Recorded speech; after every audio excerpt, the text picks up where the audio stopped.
ఎలాంటిది అని అంటే దేవుడి చేత గణపరచబడేటువంటి ఒక సాక్ష్యాన్ని పొందాడు.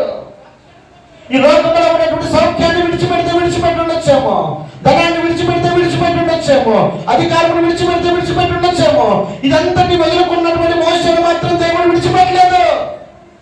మోషే గురించి దేవుడికి సాక్ష్యం పలుకుతున్న మాట ఏమిటంటే, మోషే ఇల్లంతట్లో నమ్మకమైన వాడు అంటున్నాడండి.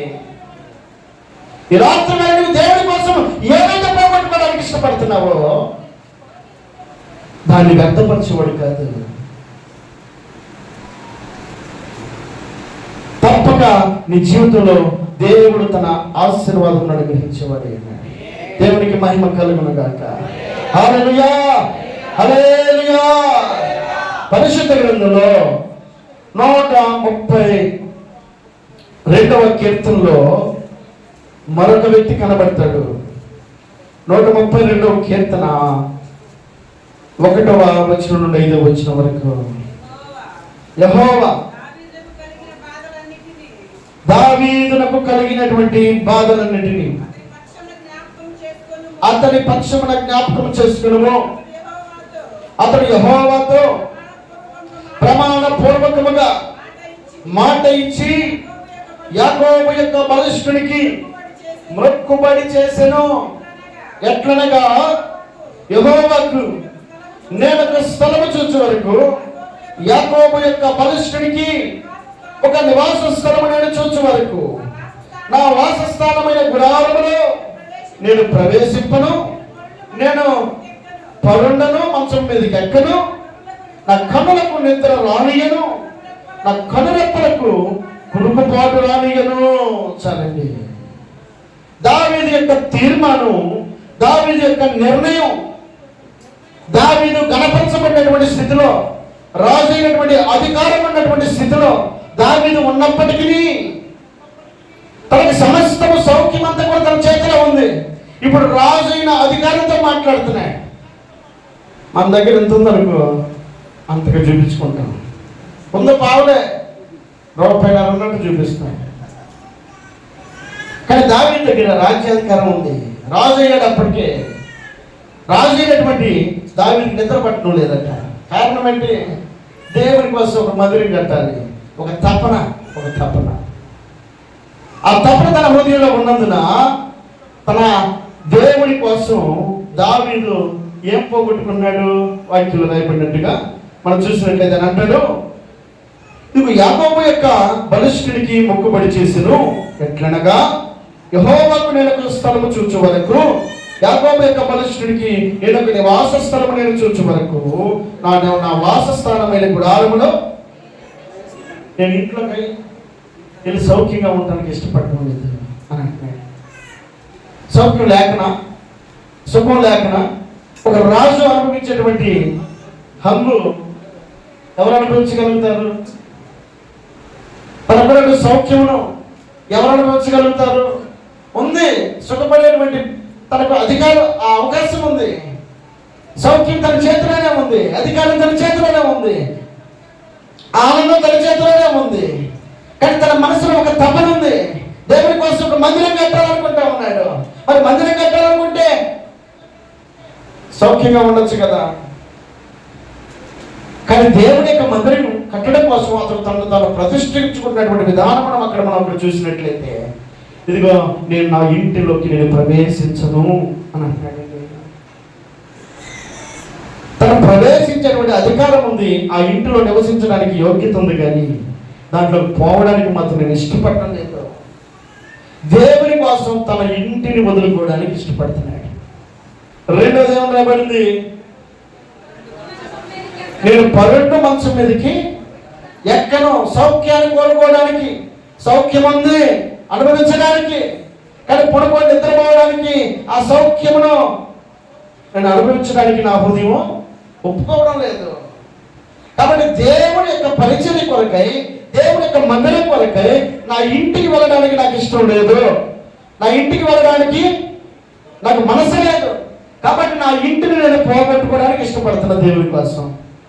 రెండోది, నా సౌఖ్యమైనటువంటి ఆ నిద్రను కూడా పోగొట్టుకోవడానికి ఇష్టపడుతున్నా. మూడోది, నా కళ్ళకు నిద్ర రానియను, నా కనురెప్పలకు కుడికిపాటు రానియను. గంట సేపు ప్రార్థన పెడితే లేదా 2 గంటల సేపు ప్రార్థన పెడితే ఎప్పుడు పాస్టర్ గారు ముగిస్తారా అని చెప్పనని ఎదురు చూసేటువంటి ఆలోచన మనకాడ లేవా? ఆ సంఘంలో ఉన్నాయి. ఎందుకంటే మనుషులం కదా. పాస్టర్ గారు తొందర ముగియండి, అందరూ ప్రశాంతంగా అయ్యారు, భోజనం ఉండేరుగా, చదువు ముద్ద తినేది పడుకుంటాము.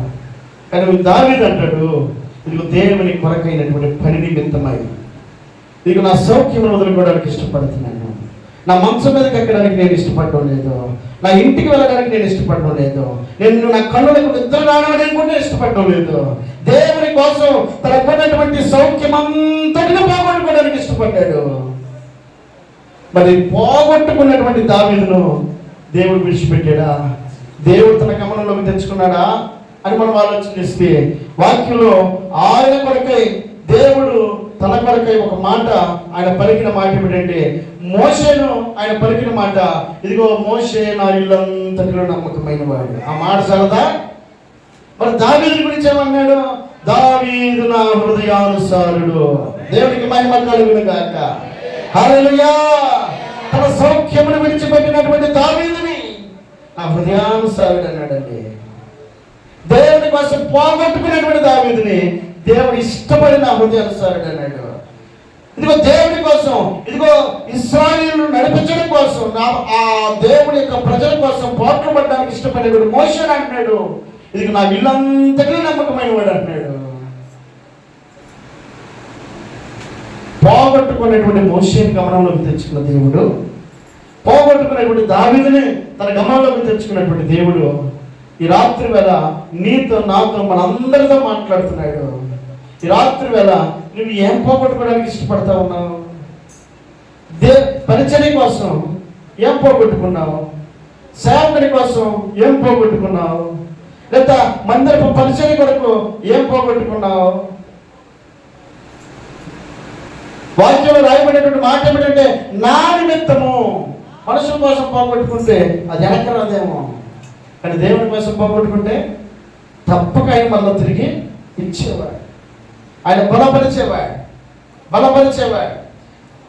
ఆదికాండం 12వ అధ్యాయము 1వ వచనం చూద్దాం. యెహోవా నీవు లేచి నీ దేశం నుండి, నీ బంధువుల యొద్ద నుండి, నీ తండ్రి ఇంటి నుండి బయలుదేరి నీవు చూపించే దేశములకు వెళ్ళుము. నిన్ను గొప్ప జనముగా చేసి నిన్ను ఆశీర్వదించి నీ నామమును గొప్ప చేయుదును. నీవు ఆశీర్వాదముగా ఉందువు.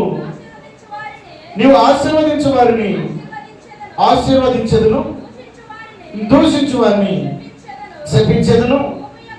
భూమి యొక్క సమస్త వంశములు నీ యందు ఆశీర్వదించబడినని అబ్రహాముతో అనగా, యెహోవా అతనితో చెప్పిన ప్రకారము. చాలండి. ఆ చివరి లైన్లో రాయబడిన మాట ఏంటో తెలుసా? అబ్రహాము ఆయన చెప్పినట్లు వెళ్ళెను. చెప్పడం సులువే, చెయ్యాలిగా. చాలాసార్లు చెప్పే మాటలు అనేక వినబడతా ఉంటాయి, చేసేవారు కొద్దివారుగానే ఉంటాయి, చేయడానికి ఇష్టపడేవారు కొద్దిమందే ఉంటారు. అబ్రహాముల గురించి దేవుడు చేసిన ఆలోచన ఆశామాషి ఆలోచన కాదు. 4 రోజులు పక్కూరు పోయి నువ్వు అక్కడే ఉండమ్మా అని చెప్పాను మీ అమ్మ నాన్న కనుకంటే మనం ఉండగలుగుతామా? నిద్ర పట్టట్లేదు అని 2వ రోజు పరిగెత్తమా? వస్తావా మన ఇంటికి? రాత్రి మేము ఇక్కడ పడుకున్నాం, బాగా చక్కగా నిద్ర పట్టింది. పొద్దున పాస్టర్ గారికి నేను పోషిస్తాడా? పోయి ఇంటికి నీ ఉండేది చెప్పాను అంటాడు. ఎంతసేపు ముద్దు వచ్చినప్పుడే చంకనెట్టాను. ఆ 2 రోజులకే పరిమితం. తర్వాత నా దాన్ని నేను చూసుకుంటే గౌరవం ఉంటుంది. అందుకే 12వ అధ్యాయం 1వ వచనంలో ఆయన మాట్లాడిన మాట ఏమిటంటే, నీవు లేచి ఈ దేశము నుండి నీ బంధువుల యొద్ద నుండి, నీ తండ్రి ఇంటి నుండి బయలుదేరి నేను చూపించే దేశములకు. మాట అనగానే సరిపోద్దా? బయలుదేరటం అంటే ఎంత కష్టం. ఇప్పటికిప్పుడు వెళ్ళిపోమంటే ఇక్కడ ఎన్నో అనుబంధాలు ఉంటాయి, అనురాగాలు ఉంటాయి, ఆప్యాయతలు ఉంటాయి, ప్రేమలు ఉంటాయి, మమతలు ఉంటాయి, ఎన్నో ఉంటాయి. వీటన్నిటి వదులుకొని గ్రామాన్ని వదులుకొని వెళ్ళమంటే ఎంత బాధ. అలాంటిది కుటుంబాన్ని వదులుకొని వెళ్ళమంటే ఎంత బాధ. అలాంటిది తల్లిదండ్రులనే వదులుకొని వెళ్ళమంటే ఎంత బాధ. సాధ్యమవుతుందా? మరి దేవుడు చెప్తున్నాడు అబ్రహాం తోటి, అబ్రహమా, నీ దేశము నుండి, నీ బంధువుల యొక్క నుండి, నువ్వు తండ్రి ఇంటి నుండి నేను నీకు చూపించే దేశం నుండి నువ్వు వెళ్ళు అని అంటున్నాడండి. కేవలం సాధ్యమయ్యే పని కాదు. కానీ చివరిలో ఏమైందా జరిగినమాట, అబ్రహాము ఆయన చెప్పిన ప్రకారము అబ్రహాము వెళ్ళాడండి. వెళ్ళాడు. ఏం వదులుకొని వెళ్ళాడు? తన దేశాన్ని వదులుకున్నాడు, తన బంధువులను వదులుకున్నాడు, తన తండ్రి ఇంటి నుండి వదులుకున్నాడు. సాధ్యమయ్యే పని కాకపోయినప్పటికీ ఎవరి కోసం వదులుకున్నాడు? దేవుని కోసం వదులుకున్నాడండి. తన బంధుత్వాన్ని వదులుకున్నాడు, తన స్వదేశమును వదులుకున్నాడు, తన స్థానికత్వాన్ని వదులుకున్నాడు. ఎప్పుడు వస్తావో తెలియనటువంటి మాట విని, ఇక మళ్ళీ 4 రోజుల తర్వాత మళ్ళీ మీ ఊరికి వెళ్ళే అని అన్న ఆయన, నేను చూపించిన దర్శనకి వెళ్ళు, ఇక వచ్చేది లేదనేది అబ్రహాముకు తెలీదా? తెలుసు. కానీ చెప్పిన మాట దేవుని మాట అయ్యిందండి. ఆ మాట వినడానికి ఇష్టత చూపించినటువంటి అబ్రహాము దేవుడు చూపించే దేశానికి వెళ్ళడానికి తన ఇష్టాన్ని కనపరిచాడు. కానీ ఏమాత్రం కూడా తన సొంత బుద్ధిని చూపించడానికి ఇష్టపడ్డా. అవసరమైతే తన తండ్రిని విడిచిపెట్టడానికి ఇష్టపడ్డాడు, తన దేశాన్ని విడిచిపెట్టడానికి ఇష్టపడ్డాడు, తన బంధువులైనా వదులుకోవడానికి ఇష్టపడ్డాడు. అసాధ్యమైన పనిని కాస్త సుసాధ్యపరిచినటువంటి అబ్రహామును దేవుడు ఎలా నిలబెట్టాడు తెలుసా? నేను అబ్రహాము దేవుడును, ఇస్సాకు దేవుడును, యాకోబు దేవుడును అని పిలిపించుకునే ఆశీర్వాదాన్ని అబ్రహాముకి ఇచ్చాడండి. దేవునికి మహిమ కలుగును గాక. హల్లెలూయా. అబ్రహాముకి ఇచ్చినటువంటి ప్రాధాన్యత అంత ఇంత ప్రాధాన్యత కాదు, నేటి వరకు కొనసాగుతుంది ఆ ప్రాధాన్యత. నేను కూడా అబ్రహాము కుమారుని కానా అననుకునేటువంటి స్థాయిని ఈ రోజున నీ వరకు కూడా ఆ అధికారాన్ని దేవుడు ఇచ్చాడు. దేవునికి మహిమ కలుగును గాక. హల్లెలూయా. కనుక దేవుని కోసం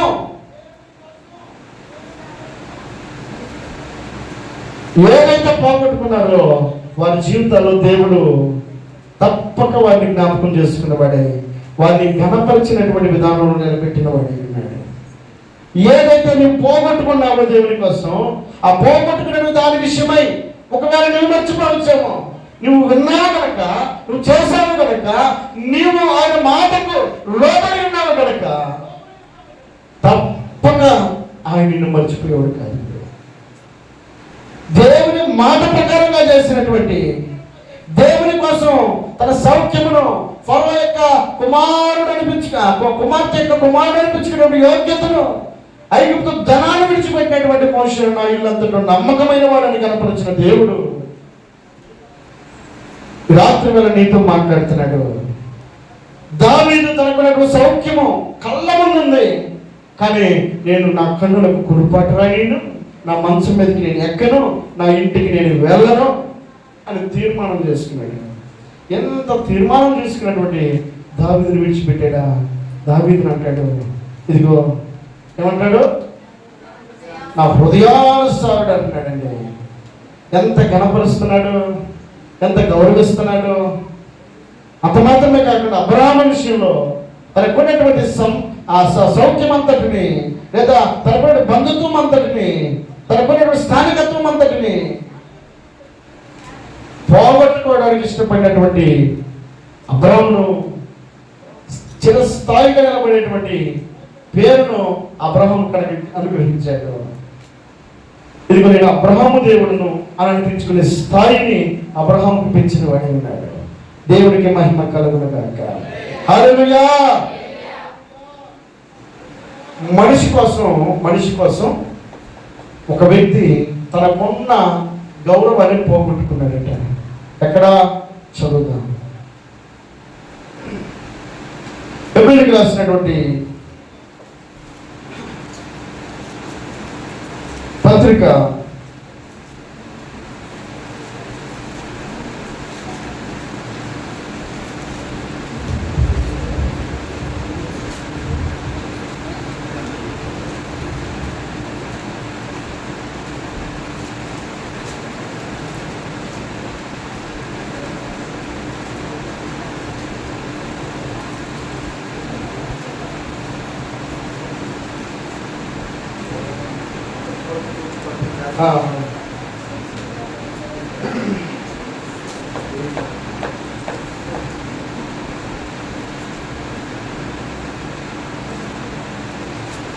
12వ అధ్యాయము 16వ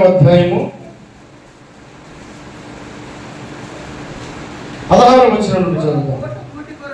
ఒక్క పూట కూటి కొరకు తన జ్యేష్ఠత్వపు హక్కును అమ్మివేసిన ఏశావు వంటి భ్రష్టుడైనను వ్యభిచారి అయినను ఉండునేమో అనియు జాగ్రత్తగా చూసుకొనుడి. ఏశావు ఆ తరువాత ఆశీర్వాదం పొందగోరి కన్నీళ్లు విడిచుచు దానికోసం శ్రద్ధతో వెతికినను మారు మనసు పొందన అవకాశం దొరకక విసర్జింపబడినని మీరెరుగుదురు. ఏశావు అనేటువంటి వ్యక్తి దేవుడిచ్చినట్టు ఒక అధికారం ఉంది. దేవుని కోసం అతను పోగొట్టుకున్నవాడు కాదు, దేవుని కోసం వదులుకోవడానికి ఇష్టపడినవాడు కాదు. తన సౌఖ్యం కోసం, తన సుఖం కోసం, తన రుచి కోసం, తన ఒక్క పూట కూటి కోసం తన జ్యేష్ఠత్వాన్ని పోగొట్టుకోవడానికి ఇష్టపడ్డాడు. వాక్యంలో రాయబడిన మాట ఏంటంటే, నా నిమిత్తము నువ్వు ఏం పోగొట్టుకున్నావో దాన్ని నేను మరలా నీకు ఇస్తాను అని అన్నాడు. అబ్రాహాము జీవితంలో ఘనపరిచిన దేవుడు, దావీదు జీవితంలో ఘనపరిచిన దేవుడు, మోషే జీవితంలో ఘనపరిచినటువంటి దేవుడు, ఇక్కడ ఏశావు అనేటువంటి వ్యక్తి కూడా నేను కూడా పోగొట్టుకున్నానని చెప్పని కనపడుతున్నాడు. ఏం పోగొట్టుకున్నాడు? తన జ్యేష్ఠత్వాన్ని పోగొట్టుకున్నాడు. దేవుడు ఇచ్చిన అధికారాన్ని పోగొట్టుకున్నాడు. దేవుడు నిర్ణయించినటువంటి అధికారమును తన ఇష్ట ప్రకారంగా పోగొట్టుకున్నాడు. తనకు నచ్చినట్లుగా చేసుకున్నాడు. దేవుని కోసం వదులుకోవడానికి ఏమాత్రం కూడా తన సాక్షి కనబడడం లేదు. కానీ తన సౌఖ్యం కోసం, తన రుచి కోసం, తన ఆనందం కోసం, ఒక్క పూట కూటి కోసం దేవుడు ఇచ్చినటువంటి అధికారం తన ప్రాయంగా పోగొట్టుకున్నాడట. పోగొట్టుకుంది మరలా తిరిగి వస్తుందేమో అనుకున్నాడు. అదేదో సింపుల్గా ఉందిలే, ఇక నా తమ్ముడికే కదా ఇచ్చింది మరలా తిరిగి తీసుకోవచ్చు అని చెప్పానని అనుకోని ఉండొచ్చు. ప్రారంభంలోనే మీకు ఒక మాట చెప్పా, మనుషులకి ఇచ్చింది ఒకవేళ అది తిరిగి రాకపోవచ్చేమో, దేవుడికి ఇచ్చింది తప్పక మన దగ్గరకు చేరుతుంది. అతను తన కోసం పోగొట్టుకున్నాడు, తన సాధ్యం కోసం పోగొట్టుకున్నాడు, తన ఒక్క పూట కూటి కోసం పోగొట్టుకున్నాడు దేవుడి ఇచ్చినటువంటి జ్యేష్ఠత్వపు హక్కుని. ఇప్పుడు అంటాడు, ఆ జ్యేష్ఠత్వంలో ఉన్నటువంటి అధికారమును తెలుసుకున్న తర్వాత, అయ్యో ఇంతటి ఆశీర్వాదాన్ని నేను ఎట్లా పోగొట్టుకుని నిలబడాలనుకున్నటువంటి ఏశావు మరలా తిరిగి తను తీసుకుందామని ప్రయత్నం చేశాడట. కన్నీళ్లు విడిచి ప్రార్థన చేస్తున్నాడు, దేవునికి మొరపెడుతూ ఉన్నాడు. ఎంత కన్నీళ్లు విడిచినా అక్కడ రాయకున్న మాట ఏంటంటే, మారు మనసు పొందని అవకాశము దొరకక విసర్జింపబడెను. ఇక మరలా తిరిగి పొందుకుందామంటే తన వల్ల ఏం పని కాదు, తన సాధ్యమైనటువంటి పని ఏమాత్రం కూడా కాదని తెలుసుకున్న తర్వాత ఇప్పుడు కన్నీరు మున్నీరు అని చెప్పి ఏడుస్తూ ఉన్నాడండి. ఏమాత్రం కూడా తన వల్ల కాని పని కోసం ఎంతో కన్నీరు విడుస్తున్నాడు.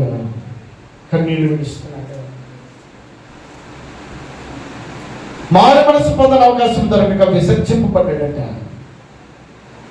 మనిషి కోసం ఈ మనిషి పోగొట్టుకున్నది మళ్ళా తిరిగి రావడానికి ఏమాత్రం కూడా సాధ్యమయ్యే పని కనబడడం లేదు.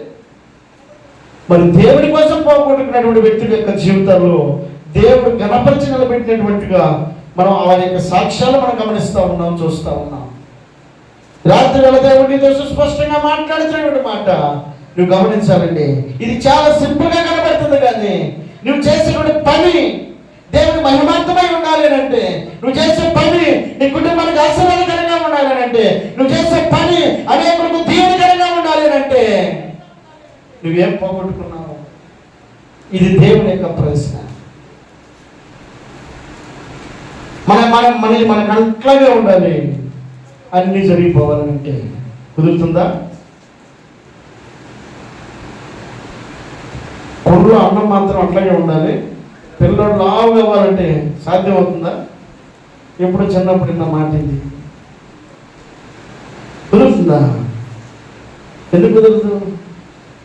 అది పెట్టి పోషిస్తేనే పెద్దవాడు అవ్వగలుగుతాడు. రాత్రి వేళ దేవుని యొక్క దీవెన, దేవుని యొక్క ఆశీర్వాదము నీ ఇంటికి, నీ కలిగినటువంటి సమస్తమునకును అది నిలిచి ఉన్నట్లుగా నువ్వు కోరుకున్నటువంటి వ్యక్తి అయితే దేవుని కోసం నువ్వు ఏది పోగొట్టుకున్నా అది తప్పక దేవుడు మళ్ళా తిరిగి ఇస్తాడు. దేవునికి మహిమ కలుగును గాక.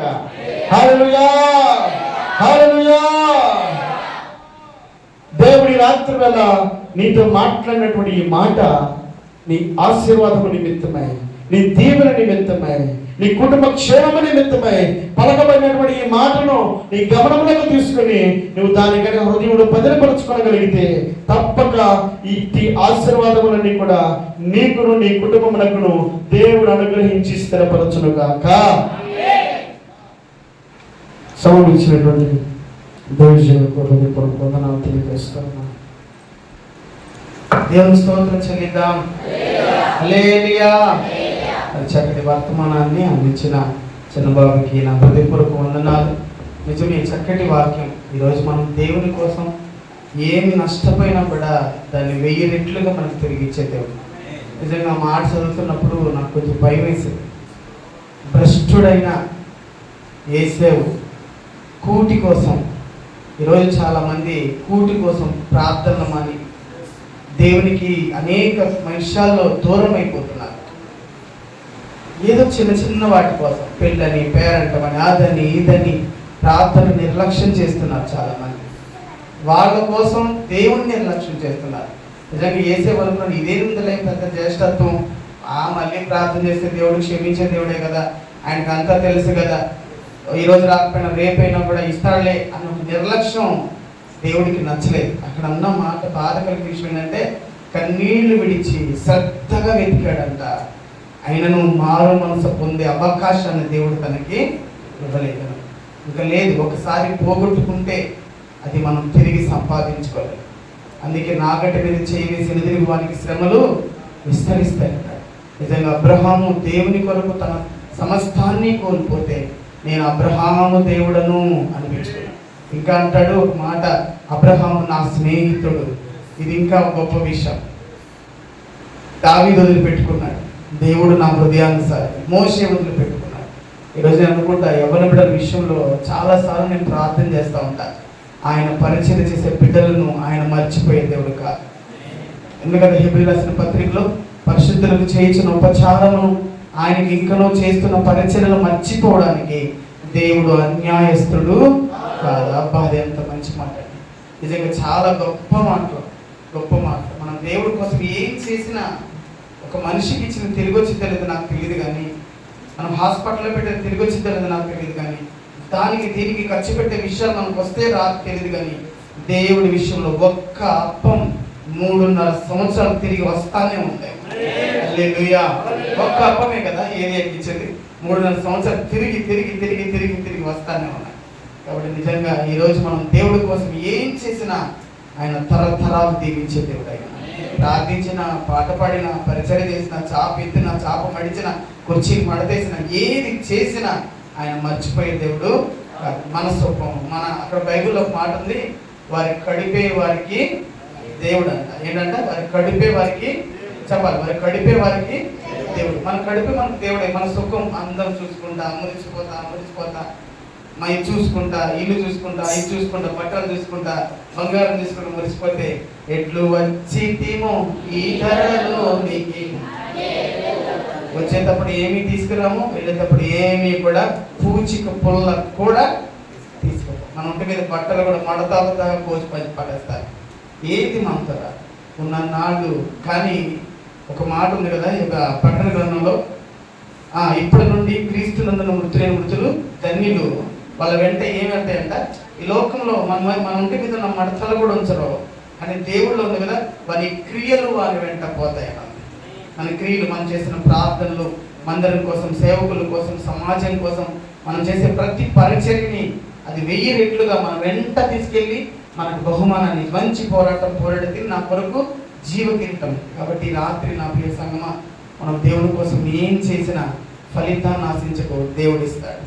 అప్పుడు దావీదు నా కోసం మందిరం కడతాక అన్ని వదిలేస్తే నా హృదయానుసారుడు అంటా నిన్ను, ఓకేనా అని చెప్పాడా? చెప్పలా. అయినా మొదలు పెట్టుకున్నాడు. దేవుడికి బహుమానం వేరే ఉంటుంది. ఫలితాన్ని ఆశించకూడదు ఎప్పుడు మనం దేవుడికి ఏం చేసినా కూడా. కానీ ఆయన మాత్రం రోషం కలిగిన దేవుడు అండి. ఎవరితో రూపాయి కూడా అగ్నించకూడదు. మనం చూసి కొంతమంది ఎలా ఉందంటే కొట్లు తిరిగి 10 రూపాయల దాకా తిరిగి తన్నాడు. ఆయన స్వభావంలో ఒక స్వభావం అంతది. కొంతమందికి ఉండదు ఆ స్వభావం, కొంతమందికి ఉండదు. కొంతమందికి ఆ స్వభావం, దేవుని స్వభావం అది. ఇచ్చేస్తాడు, ఆయన ఇచ్చేస్తాడు. అబ్రహాము చేశాడు, ఇచ్చేసాడు. దావీదు చేశాడు, ఇచ్చేసాడు. ఇంకెవరు? మోషే చేశాడు, ఇచ్చేసాడు. మనం చేస్తే మనకు కూడా ఇస్తాడు. హల్లెలూయా. కాబట్టి రాత్రి ఒక చిన్న నిమిషం ప్రార్థన చేద్దాం. కన్ను మూసుకోండి. అయ్యా, ఈ దాసుల ద్వారా మాట్లాడారు. మేము మీ కొరకు ఏం చేస్తున్నాం తండ్రి, ఏం చేస్తున్నాం? సరిగ్గా ప్రార్థన చేయడం, సరిగ్గా పాట పాడినాం, సరిగ్గా మా కష్టాజిత్వానికి ఇవ్వాల్సింది కూడా, సరిగ్గా మంచడానికి రాలేదు. మందిరంలో ఇంత పని ఉన్నా కూడా, ఇంత పని కూడా మనకు ఓపిక లేదు. మన ఇల్లు అయితే, వాకిలు అయితే రెయ్యంబొగులు చేసుకుంటాం. దేవుడు కొరకు ఒక చిన్న పని చేయడానికి కూడా మనకు మనసు రాదు, అసలు చేయలేము. నీ ఇంటి కోసం నువ్వు ఎంత కష్టపడినా నీకు వచ్చిందో అది నాకు తెలియదు, కానీ మందిరంలో చీపిరి పట్టుకున్నా నీకు వస్తుంది ఆ ఫలితం. మందిరంలో చీపిరి పట్టుకున్న లెక్క చూసుకొని రాసుకుంటాడు ఆయన. నీ ఫలాన్ని నీకు ఇస్తాడు ఆయన. అంత రోషం కలిగిన దేవుడు ఆయన. నీ పని వారికి కడిపే వారికి దేవుడైనట్టుగా మనం ఎలా బతుకుతున్నాం ఒకసారి ఆలోచిద్దాం. ప్రార్థన చేద్దాం. సరే, ఈ సమయంలో ప్రార్థన చేద్దాం. అందరు కళ్ళు మూసుకొని, దేవా ఈ రాత్రి మాతో మాట్లాడండి ప్రభా అని ఒక చిన్న ప్రార్థన. దేవా నీ వాక్కు నా హృదయంలో ఉంచండి ప్రభా అని ప్రార్థిద్దాం. ప్రభుని ప్రార్థిస్తుండగా మనం ఏకీభవిద్దాం.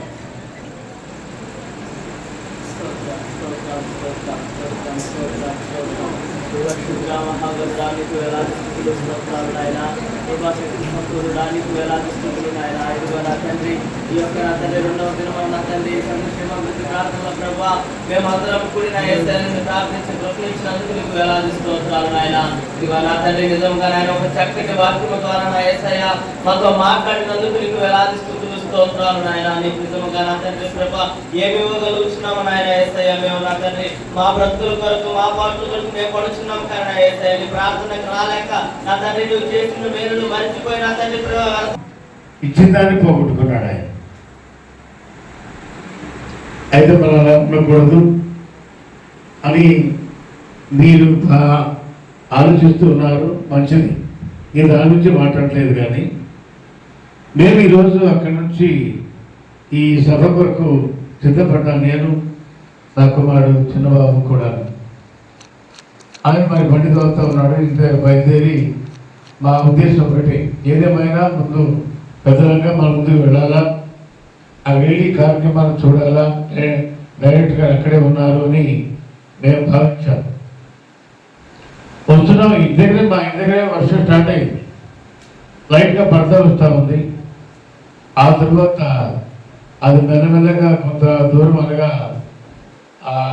నర్సింగాలు అగ్రహారం మధ్యలోకి వచ్చరికి వర్షం లైట్ కంటిన్యూ అవుతూనే ఉంది. కానీ అక్కడి నుంచి మన ఇక ప్రభాకర్ వాడు బాబు ఆయన కారు తీసుకొస్తూ 2 సార్లు క్రాస్ చేసి ఆగిపోయాడు. కానీ ఆయన ఎవరో అనుకుని మేము ఆగలేదు. అంటే మేము బాగా స్పీడ్గా వస్తూ ఉన్నామే. ఏది ఏమైనా అక్కడికి వెళ్ళాలా, ఈ వర్షంలో తడిసినా కానీ వెళ్ళాలనేది మా భావన. ఆ తర్వాత ఆయన మరి ఆపి, అందులో నేను మరి ఇట్లా ప్రభాకర్ కొడుకుని అక్కడ తిరుపతి వాళ్ళ అన్నయ్యగా పని కాబట్టి మీకోసమే నేను వస్తున్నాను, నేను ఊరికి వచ్చినప్పుడు దింపుతానని చెప్పంటే ఆ చిన్నబాబు నాన్న అక్కడ ఎక్కించాడు. ఇక అక్కడ వర్షం స్టార్ట్ అయింది. మళ్ళీ ఈ చిన్నబాబు అట్లాగే బాబు నీళ్ళు కాకుండా మా గట్ట ఫాలో అవుతూ ఉన్నాడు. తీరా ఇక్కడ వచ్చిన కారు తిరుగుదామంటే నా వల్ల కాలంటే వర్షం. అబ్బాయి వేరే వాళ్ళకి ఫోన్ చేసి ఆ గొడుగు తిప్పించాడు. మన ఇద్దరు పిల్లలు అక్కడికి వచ్చి ఆ గొడుగు వేస్తే కాసేపు కారులో కూర్చొని మెల్లగా దిగాను. అప్పుడే చిన్నబాబు నడుస్తూనే ఉన్నాడు అక్కడ. ఇక ఆ తర్వాత నేను కారు దిగి వచ్చిన తర్వాత పిల్లలు ఆ గొడుగు వేసిన కొంత తీసుకొచ్చారు. ఇక్కడికి రావాల, ఇక్కడ ప్రమాదం అయింది. నాకేమో నడువు నొప్పి, నడవలేను.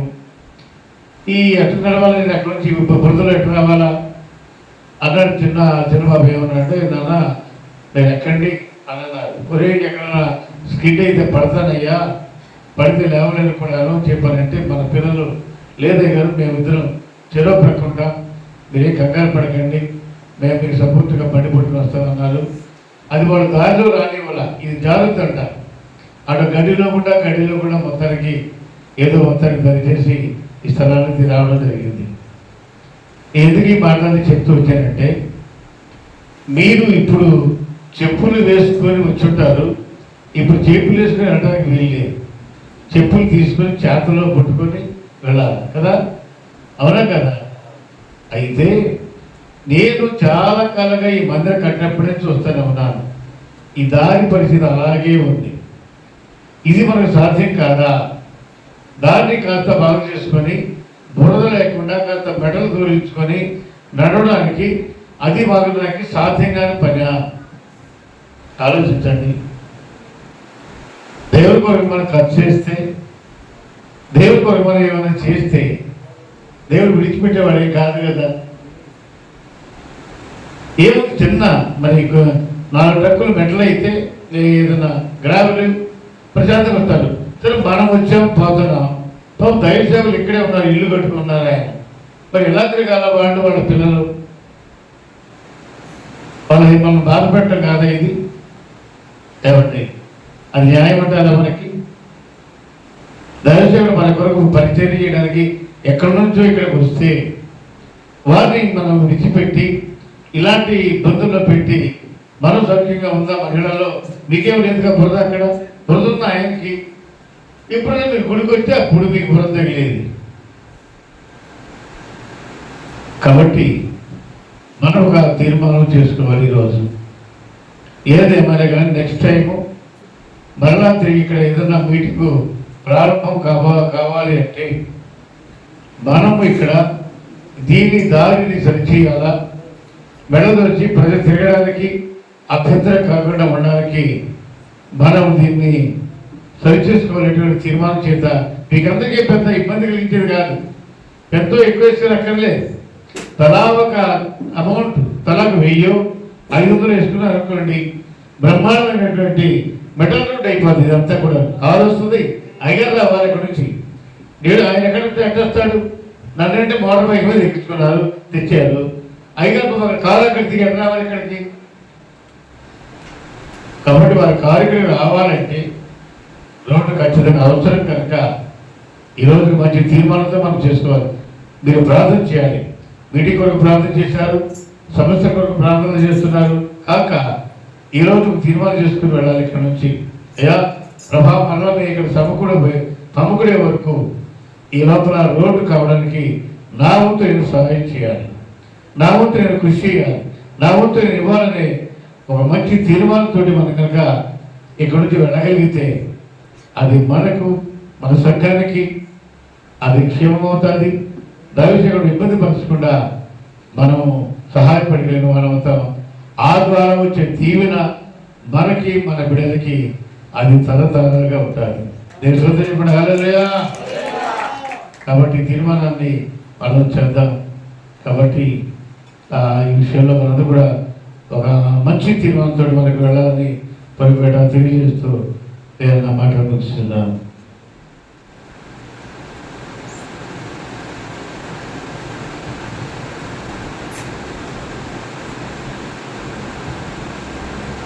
దేవునికి స్తోత్రం చెల్లిద్దాం. హల్లెలూయా. మంచిది, చక్కగా మంచి అయ్యగారు మంచి సలహా ఇచ్చారు మనకి. నేను కూడా వర్షం పడేటప్పుడు చాలా భయంగానే వస్తాను. పిల్లలను అడగండి, ఒక చేయి పట్టుకుని మొదలుకే నడుము ఇడిగి నుండి మళ్ళీ ఇలా పట్టుకొని జాగ్రత్తగా అడుగులో అడుగు వేసుకుంటూ వస్తాం.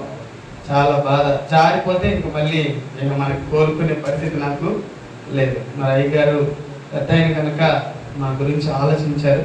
మనం ఏదో ఒక మార్గాన్ని ఊరు గ్రామ పెద్దలు ఆలోచించుకొని మనందరం కూడా ఆలోచించుకొని ఏదో ఒకటి ఒక రోడ్ లాగా ఇలా వేసుకుంటే వచ్చేది వర్షాకాలం మనం ప్రశాంతంగా మందిరంలోనికి రాగలుగుతాం. అలాంటి ఒక మంచి నిర్ణయంతో ఈ సెలవు నుంచి మనం వెళ్దాం. దేవుని స్తోత్రం చెల్లిద్దాం. మంచిది.